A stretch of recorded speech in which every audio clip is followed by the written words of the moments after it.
Being here now sounds simple, but these 3 words contain inner work for a lifetime. To live in the here and now is to have no regrets about the past, no worries or expectations for the future. To be fully present in each moment of existence is to live in total contentment, in peace and love. To enter into this presence is to reside in a different state of being, in a timeless moment, in the eternal present. Once you touch this state of pure being, you can never completely forget it.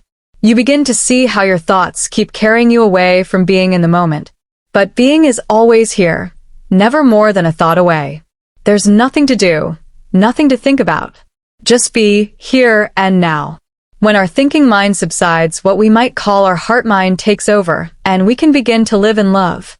Love is opening to merge with another being, whether with another person or with God. In the end, they're the same. Love is the doorway to oneness with all things, to being in harmony with the entire universe. This return to oneness, to a simplicity of just being, of unconditional love, is what we all long for. This unified state is the real yoga or union. Perhaps this book will provide a new perspective from which to view your life. I hope you find living from this perspective a more meaningful and transcendent way of being in the world. To be fully present with ourselves and other beings is to focus on what is truly important in life, and by doing so, we become more conscious and loving. Perhaps you are already an evolved soul who is separated from the one only by the most gossamer of veils, and your enlightenment will be nearly instantaneous. Or maybe you are a more tentative seeker whose mind pulls you this way and that, and you need more constant reminding of where your true self lies. Whatever your karmic situation is, may this primer of consciousness be a useful roadmap to help guide you home. Home is where the heart is. For most of us, it is helpful to set aside some time in each day to devote to spiritual practice, which means scheduling time in our already busy lives. The path of the heart is not hard or easy, but it takes time and intention. Traditionally, the best times are early morning, while the world is still quiet, and during the evening, at the close of the day's activities. Consider this your time to explore your own inner being, to find more of the meaning of your life. Spiritual practice offers us a chance to come back to the innate compassionate quality of our heart and to our intuitive wisdom. Like shopping for a new set of spiritual clothes, try on these practices of self-reflection, opening the spiritual heart or selfless service, and see what fits. Then take a look in your mirror and see who you are now and what works for you. Each of us has our own path to follow, our own karma. You have to honor your own unique path. You can't imitate someone else's trip. Listen to your heart to hear what you yourself need. Take what you can use from these practices and leave the rest. If I am in my soul, when I look at others, I see their souls. I still see the individual differences, men and women, rich and poor, attractive and unattractive, and all that stuff. But when we recognize each other as souls, we are seeing each other as aspects of the one. Love is the emotion of merging, of becoming one. Love is a way of pushing through into the one. We treat love and hate and the other emotions like they are all on the same level, but they're not. Hate, fear, lust, greed, jealousy. All that comes from the ego. Only love comes from the soul.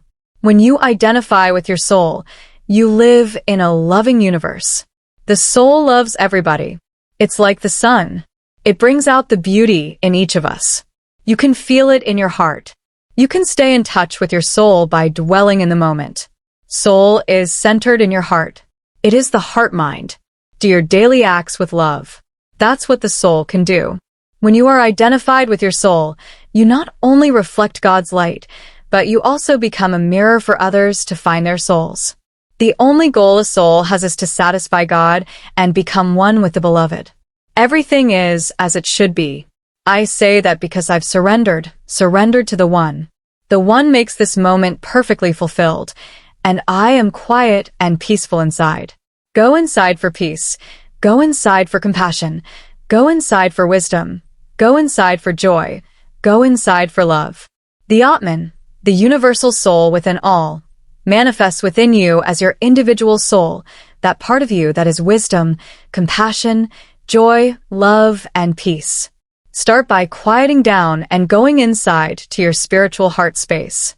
Allow yourself to sink deeper and deeper into your soul. Concentrate on the middle of your chest and allow this phrase to reverberate in this heart space. I am loving awareness.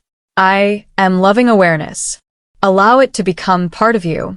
Then, with grace, you will become just loving awareness. Use your breath to continue centering. In, out, in, out.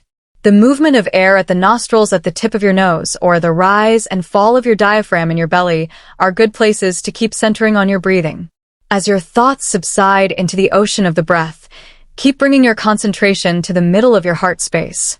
That point is your spiritual heart. And that loving awareness is you. It's the real you, because you are awareness. Now, you can be aware of your eyes and what they see. You can be aware of the ears and what they hear. You can be aware of your skin and what it feels. You can be aware of your mind and the river of thoughts that flows from your mind. Thoughts, thoughts, thoughts. Some of those thoughts are positive, some are negative. Some are about you and about others.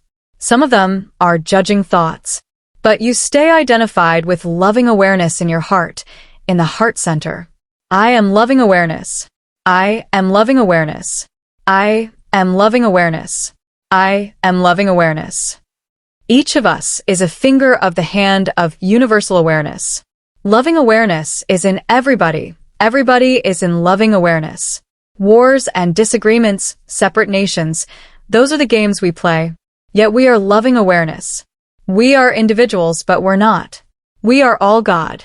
You are an individual, and you are also part of the whole. You are loving awareness, and when you finally get to be loving awareness, just be loving awareness. I honor the light in all of us. The more I love God, the more I love the forms of God, which are all forms. Living from the soul is very much a heart-centered journey. I get on a bus, and by the time I get off, I feel like I have met intimate family members I've known all my life. We're all in love with one another. To live in your spiritual heart with the degree of openness it entails, trust in the one. In that loving awareness, you are not as vulnerable as you would be in the ego, where you think you are separate from others. How did the rose ever open its heart and give to this world all of its beauty? It felt the encouragement of light against its being. Otherwise, we all remain too frightened. Hafiz, How Did the Rose? Translated by Daniel Ladinsky.